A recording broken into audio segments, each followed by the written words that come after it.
Thank you so much for that nice introduction. I appreciate that. So, good afternoon. I'm really excited to be here. I haven't done a talk like this in quite some time, but I do like to start with, what do you think?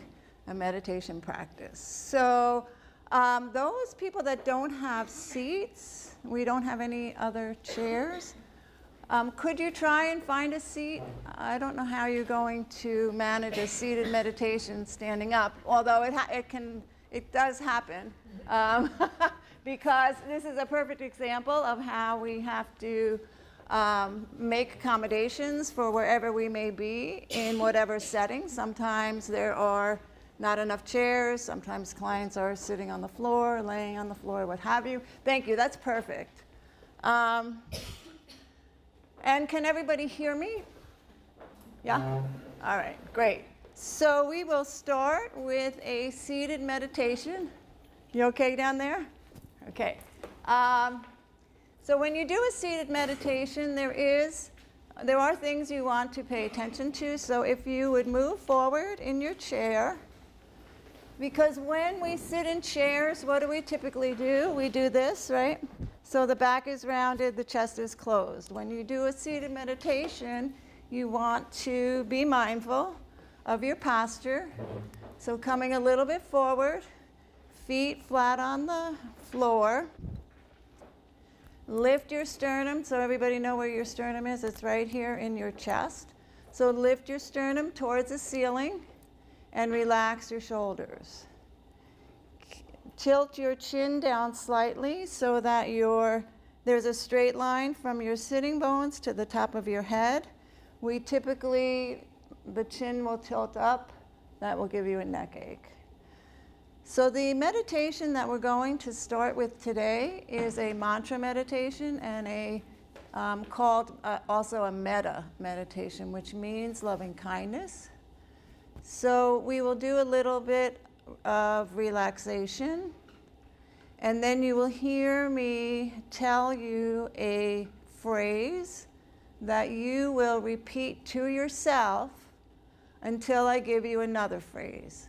So this is silent, so you're not repeating out loud, and continue to repeat it to yourself until I give you the next phrase. All right? So being comfortable in your seat.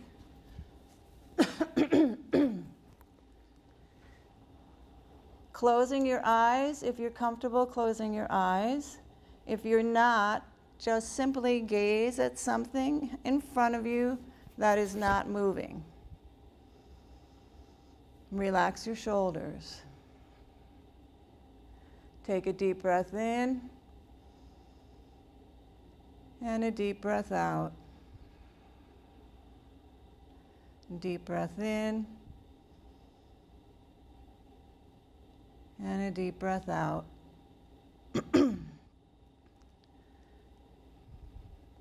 Feeling the air as it enters in through your nostrils, cool and dry. Follow the breath as it moves through your body, and see if you can hold the breath for a moment at your heart center before exhaling back out through the nose. So keeping your mind focused on your breath,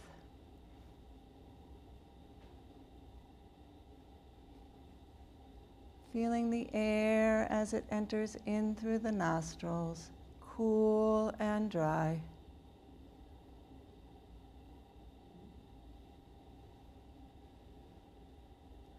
Following the breath as it moves through the body.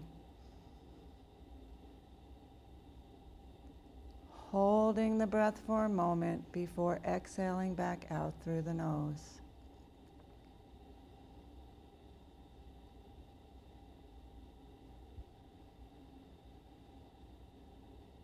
Relax the top of your head.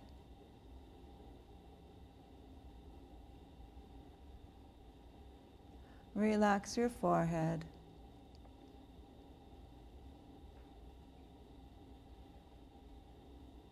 Relax your eyes.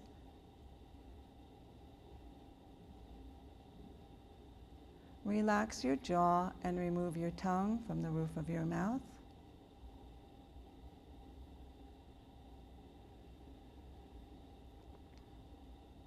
Relax your neck and your shoulders.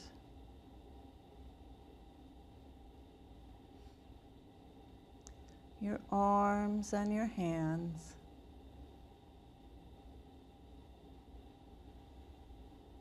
Your torso and your hips. Your legs and your feet.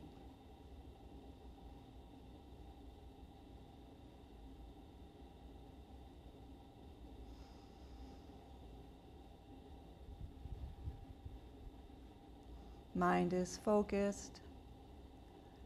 Body is relaxed.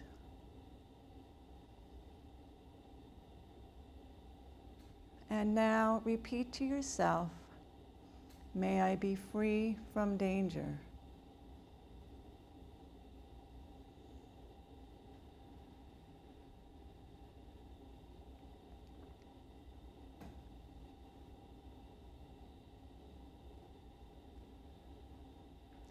May I have mental happiness.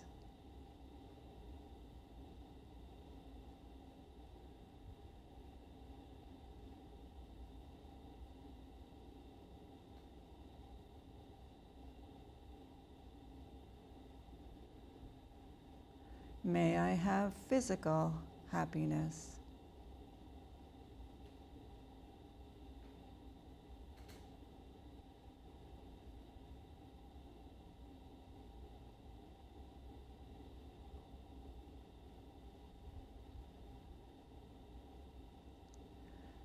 May I have ease of well-being.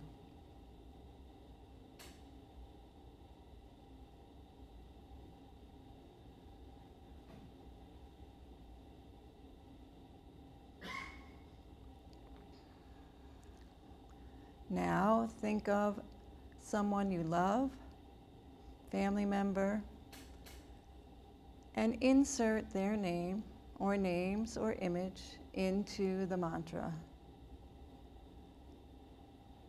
May they be free from danger.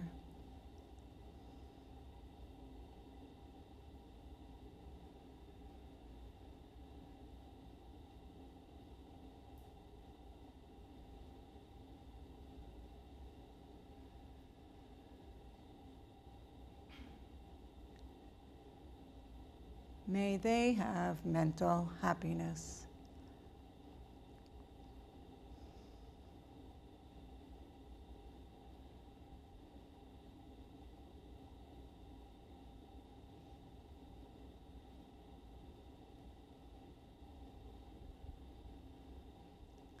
May they have physical happiness.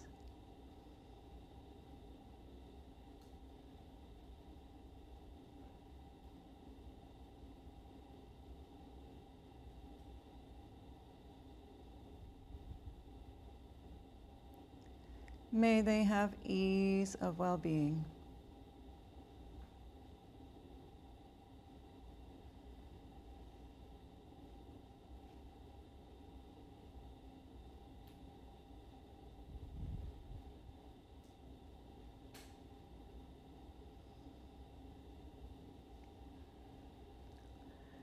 And lastly, bring to mind someone who you believe has created angst in your life. As you bring them to mind, just settle in with that.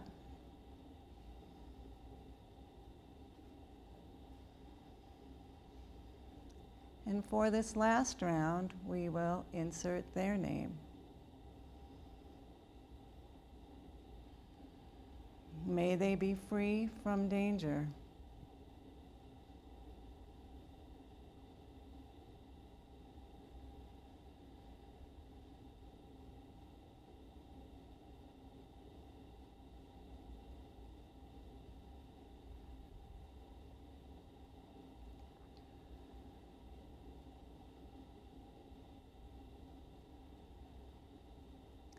May they have mental happiness.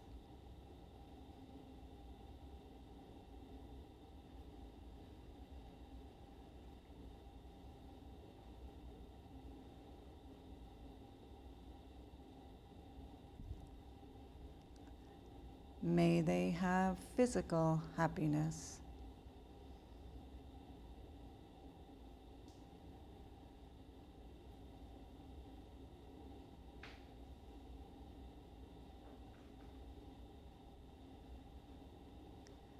May they have ease of well-being.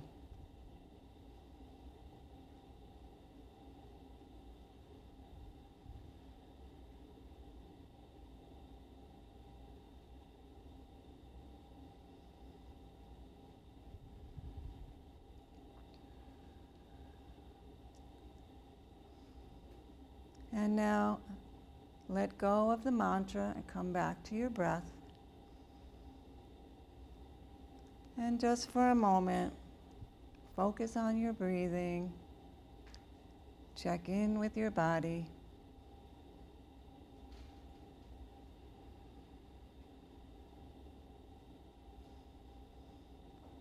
Let go of the breath. And when you're ready, you can open your eyes.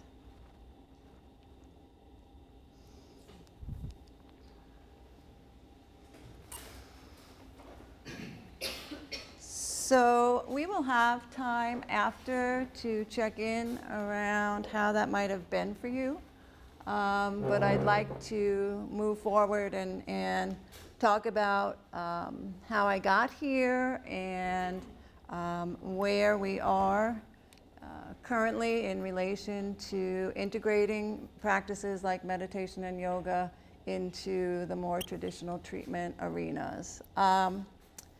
So I started this journey, if you will, when I was working in New York. It was I had just moved, I had a new job, a new place to live, I was a single mother, and a lot of stressors. I was fortunate in that I had started doing some yoga and meditation prior to moving, but the town that I moved to, there was this Buddhist meditation center a couple of blocks away from where I worked. They had a lunchtime meditation, and I found myself going every lunchtime. I was there 12 o'clock every day. And for me, and the joke became at the facility that I worked at was, if you want something, wait till after lunch, because my whole demeanor would change from morning to afternoon.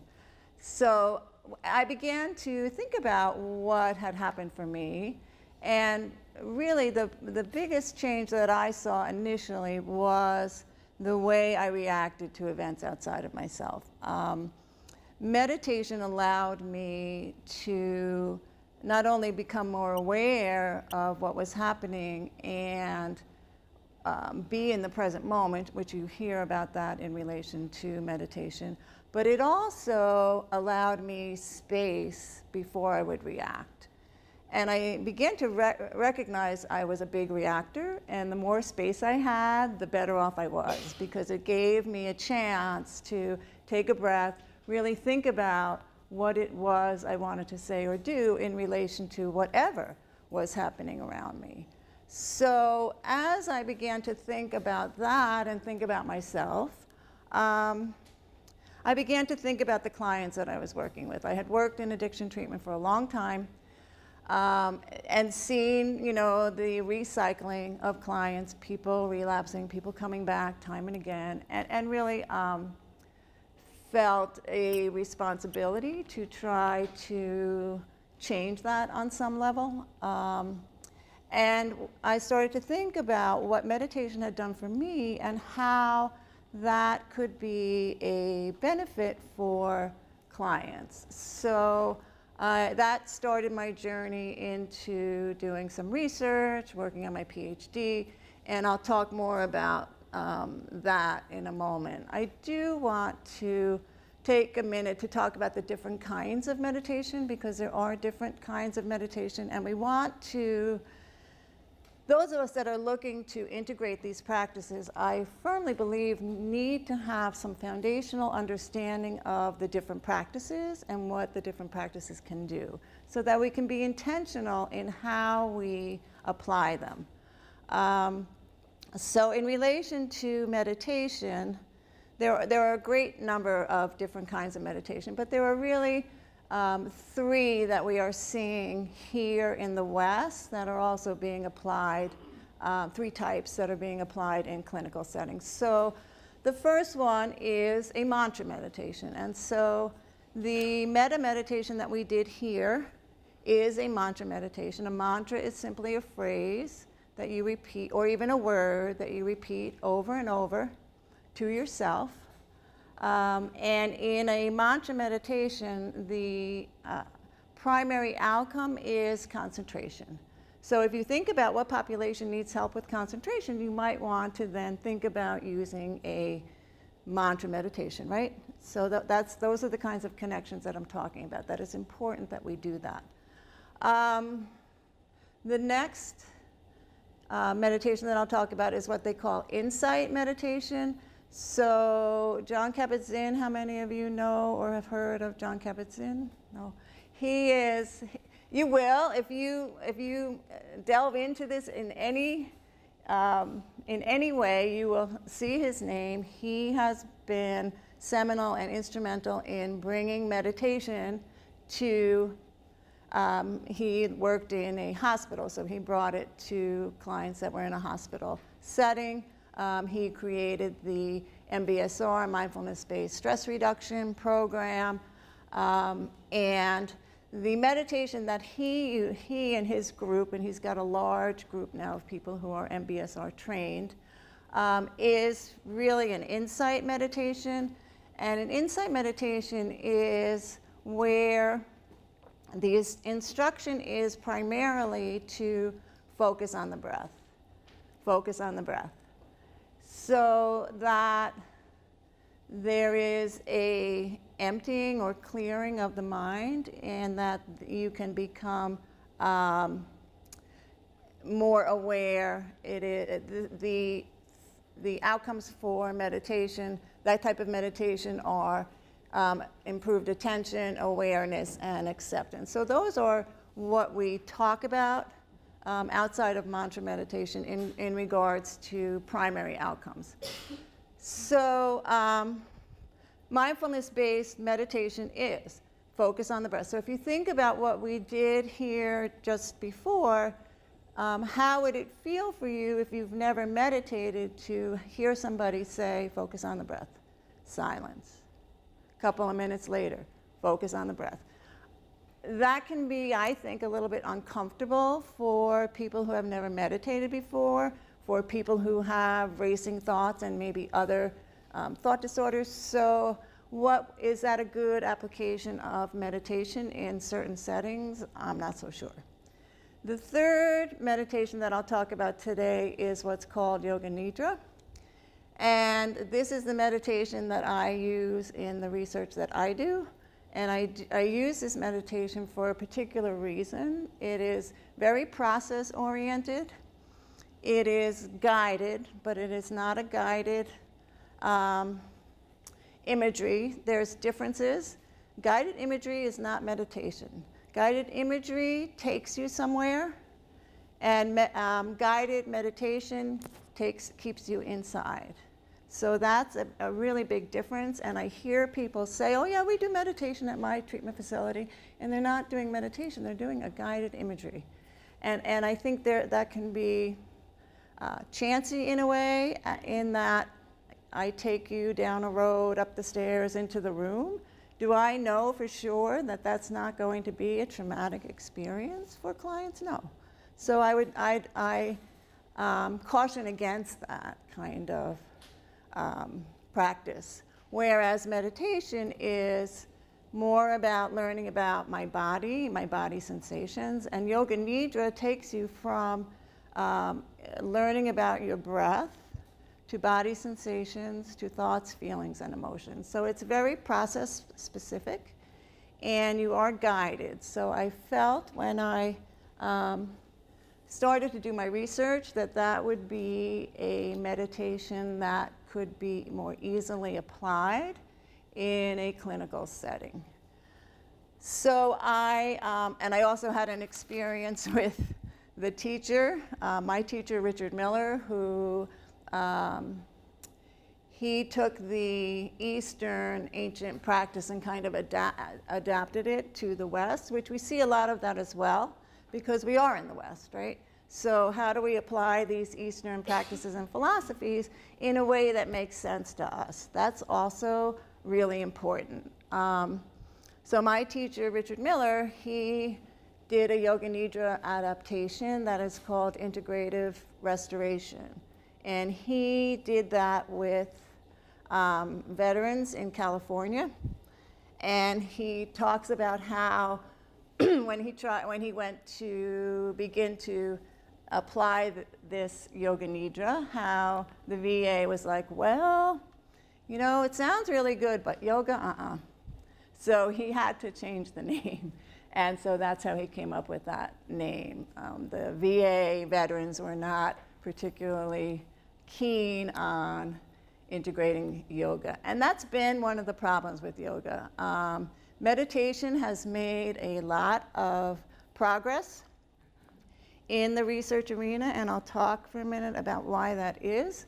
In part, it has to do with Jon Kabat-Zinn. He and his group were smart enough to get together and put together a measurement tool to measure the outcomes of a meditation practice. So I don't know how many of you are research students, but in research, when we do an intervention, we want to be able to clearly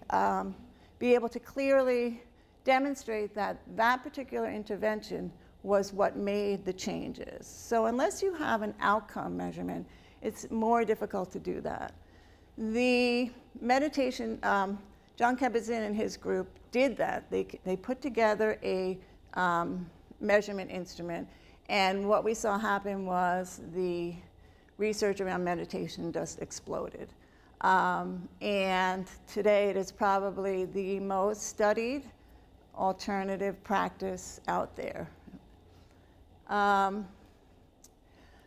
But again, I also see meditation being applied in areas where perhaps it is not necessarily a good fit. So I caution people to be intentional about where, when, and how they are, and why they are applying these practices. Because all of a sudden, once meditation got validated as this practice that we, had these outcomes, it was everywhere. And I don't know that that's really the direction that we want to go in either. I'll talk for a minute. So there are reasons for the benefits of meditation, and a lot of what we're finding has to do with the brain, has to do with how meditation can quiet the prefrontal lobes, can calm down the amygdala, and really create an environment in our brain that is easier to listen to, if that makes sense, easier to manage.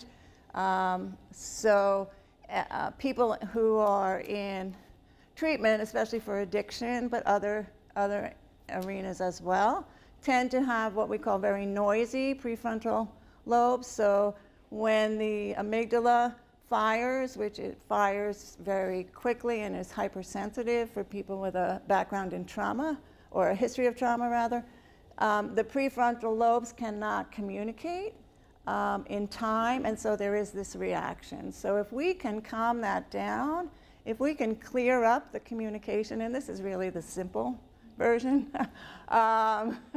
then it gives people that chance to make a conscious decision about their behavior. When people are engaged in unhealthy behavior, they're for whatever reason they may have started, it becomes a habit, it becomes a reaction. So how do we change that cycle?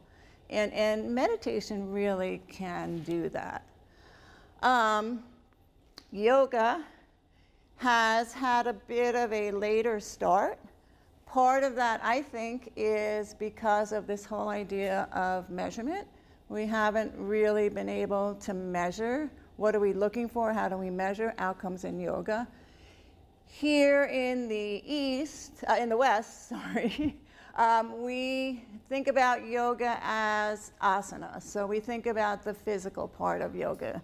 However, yoga is many faceted. There's actually 7 limbs of yoga, 8 limbs of yoga? I forget now. And so it's not just about what we do here in the West. It's about, there's philosophy. It's about right relationship with myself and right relationship with myself and others. And so there's a whole host of other pieces to yoga that we generally don't talk about here in the West. Yoga has become really popular. It has become more exercise-oriented, if you will. So when we talk about yoga as an alternative practice, we are talking about asana. And looking at the history of yoga and its application, it started because it's a physical action. It gained some traction in areas like physical ailments. So one area that yoga has been actually prescribed, and people don't, you don't generally hear about this, is for heart disease, because learning to breathe is part of yoga. Learning to lift and open your chest is part of yoga. There is a doctor in New York, a heart surgeon, who, if you come to him for heart surgery, he actually prescribes 1 year of yoga before he will perform surgery. And I don't anymore know the percentage of people that come back and what have you, but there's a number of people that no longer need heart surgery because they have practiced yoga. So that's, to me, that's remarkable. Things like lowering stress and chronic pain. So we're seeing yoga applied for chronic pain now. So that we're making some inroads in that. However, in the behavioral, emotional end of things, yoga has not made as great strides, and so it is still in the beginning stages, but getting there. We're seeing more and more research around yoga and benefits for mood, certainly stress reduction, but anxiety and depression. So it is gaining some traction. There is now a measurement for yoga, outcomes for yoga. And it's been published, and it's being used in a number of studies.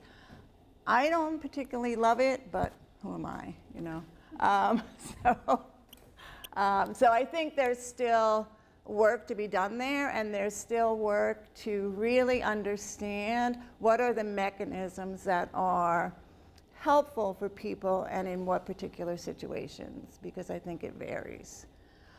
So we will end before our questions, because I was told to make sure and leave some room for questions, and I really feel like I went super quickly over a lot of things. But we will end with a little chair yoga, all right? Because there is such a thing. So sitting in our chairs, right?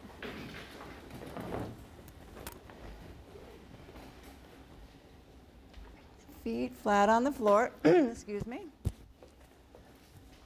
Lift the chest. So really feel what it feels like to lift that chest up. Sternum to the ceiling. Bring your hands to the sides of your ribs.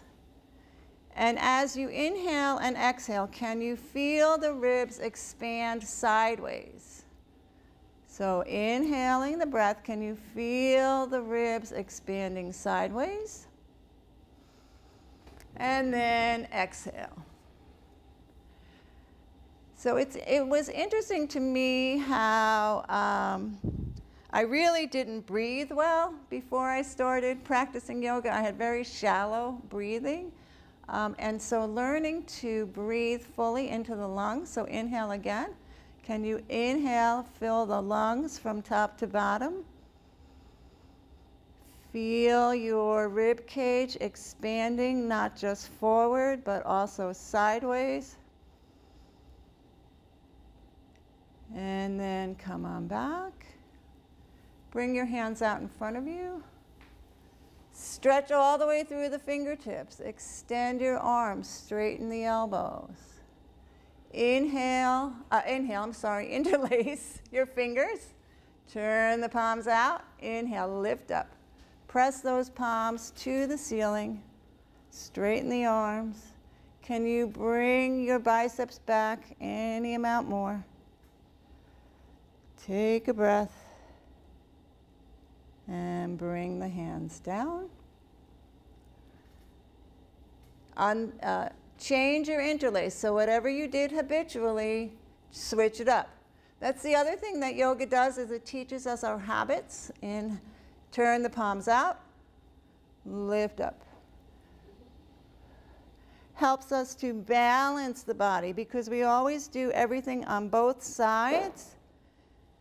You will often notice one side is stronger than the other, right? Because you use it more. Bring the hands down. Nice. And release. Bring the hands up.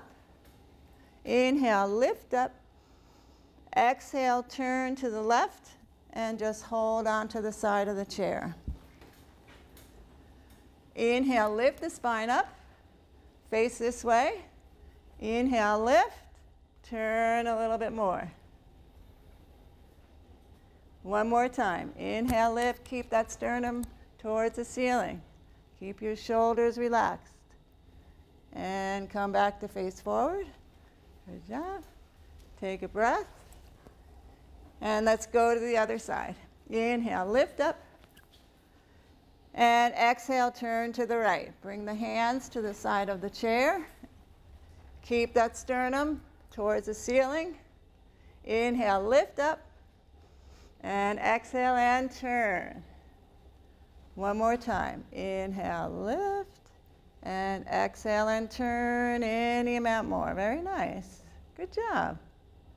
Come back to face forward. So I'm reminded of a time where I had to do, I was working in a treatment facility and they had us doing yoga in a room that was 80% table and 20% chairs, and there was no room to move, and you know, we did it. So you can do it anywhere. So let's just stand up for a minute and we'll end. I'm just going to talk quickly about standing. In yoga, we talk about the four corners of the feet. So it's your front two, 1, 2, and then the heel has 2 corners as well. I know you all have shoes on, but can you feel the 4 corners of your feet pressing down into your shoes, into the floor? Bend over a little bit, feel your kneecaps. Can you lift your kneecaps up? This took me a long time to figure out. Can you lift them up? People are like, what? Yeah. Can you lift your thighs? Can you lift your belly? So especially ladies, lift the bottom of that belly, which is below your belly button, right? Lift that up. Tailbone moves down. Belly button to the spine. Sternum to the ceiling, and hands beside you. Stretching down through the fingertips, lift that sternum up. Relax your shoulders. Take a breath.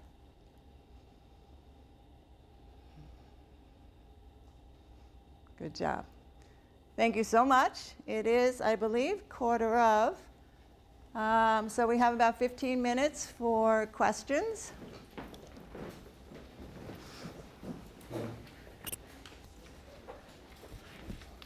Yes? I would just love to know more about logistically how you integrate this into like a session with a client. So you're talking about individually? Yeah, or a group, or how do you integrate it? What does that kind of look like in a summary form? Well, so I think it's easier in group, just because there's the likelihood of more buy-in with a group when you have more than one person, right?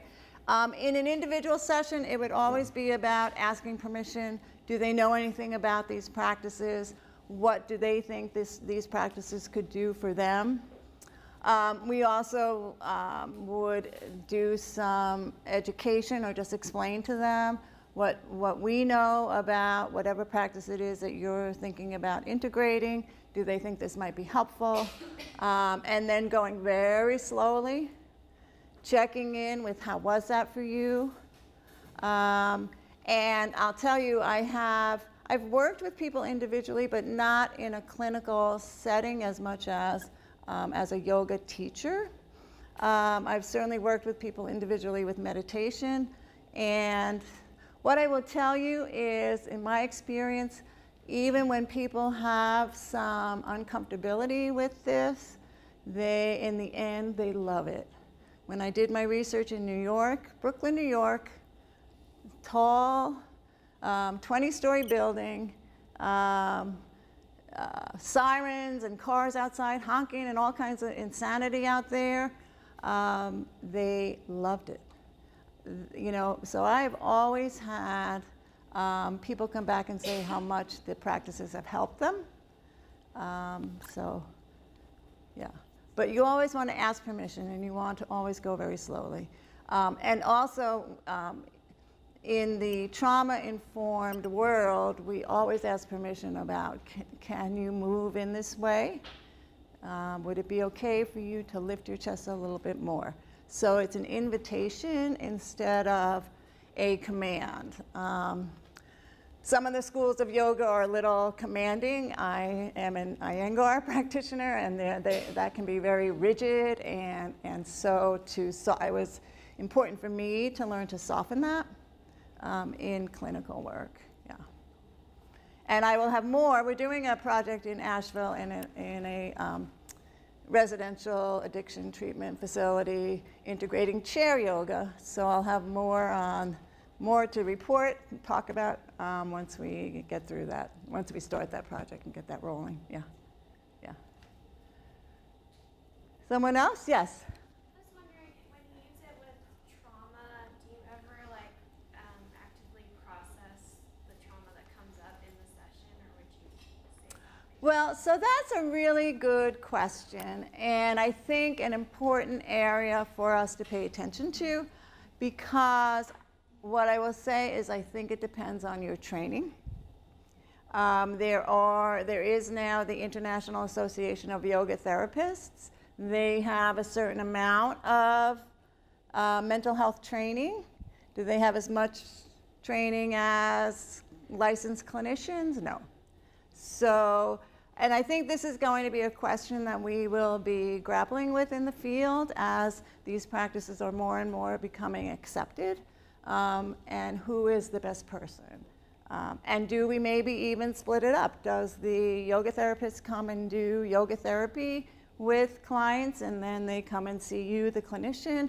I don't really know, but I think we have to be really careful. Yeah, yeah. And of course you would want to process, but process with the right person, meaning the person who has the right clinical license, right? Yeah. So you would never not want to process. Yeah. What I was wondering is, would you do it in the moment, or maybe some So in the moment, I think, again, this is where it's going to get sticky, I think. And how much can you leave for? So if I were the yoga therapist, but really not well-versed in processing trauma, then what do? I would hope that I would then immediately have them go to see you, the clinical therapist. But that's an unknown, I think, on some level. Yeah. What about Yes.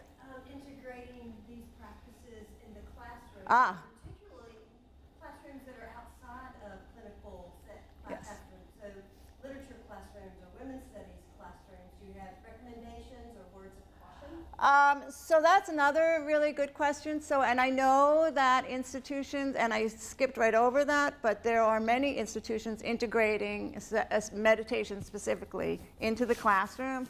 I've done it on and off in various classrooms. The social work department talks about doing it as well. And so what I would say is to have, again, to have some kind of training around meditation is important. For the teachers. So if the teachers are going to start doing meditation in their classrooms, to have some basic training. To also have a sense of what kind of meditation are they thinking about integrating in the classroom.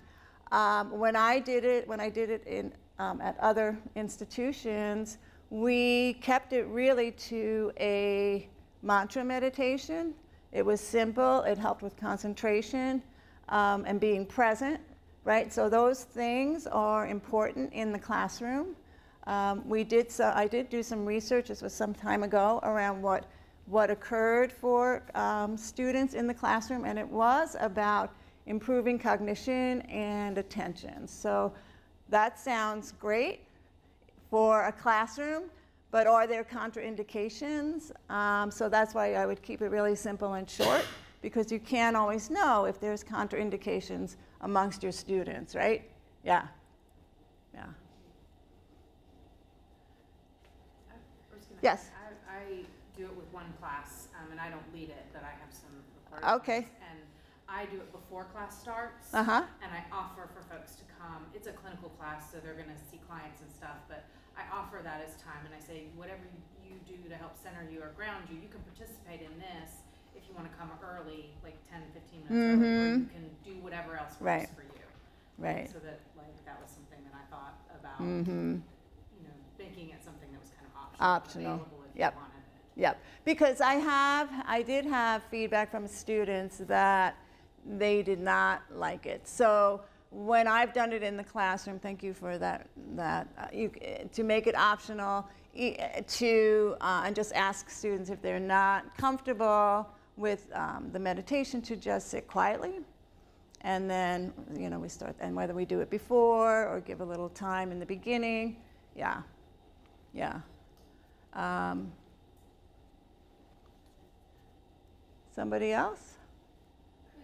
Yes? Maybe elaborate on what would be a contraindication if you were doing a mantra meditation in the class. You said there might be, that helps with attention and concentration. Right. Mm-hmm. There might be contra. Well, there can be people with various histories who, when you say, let's pick a mantra, you pick it yourself, and they pick some traumatic statement or something traumatic that was said to them. You don't always know where people are in the classroom. It's different, and my point really being, it's different than a clinical setting where you know their clinical background, you know what their histories are. In the classroom, I don't know my students' backgrounds. I don't know what happened on campus last night that maybe is ruminating in their brain, and people who have, difficulty with ruminating thoughts. If I say, let's do a mantra meditation, are they going to choose one of those thoughts and then get stuck in that cycle? It's unlikely. But I do think to have a certain amount of awareness about that is important. And they really, I have to say too, that in the research, these kinds of questions came up in the beginning about what are some of the contraindications and who's not appropriate for meditation and that kind of thing. And we really haven't found many contraindications. Sometimes ruminating thinking, is one of them. Recent history of trauma would be another, but there haven't been many areas that are considered to be contraindicated for meditation.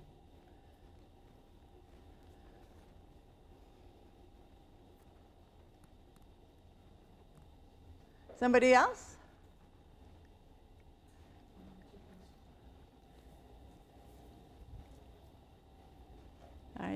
we have a couple of minutes. Is it 5 of? Yeah. All right. So I am happy. I know that there are a lot of students here. So I believe that my email is accessible on the flyer maybe, or so if you do have, and there are a couple of clinicians here as well, other questions, I'm happy to be available to talk with you specifically about things as they may come up. If this is an area that you plan to move forward in or do some work in, please feel free to contact me. I'm happy to help you in any way that I can. And I thank you very much for being here. It's been a great experience. Pleasure. And good luck.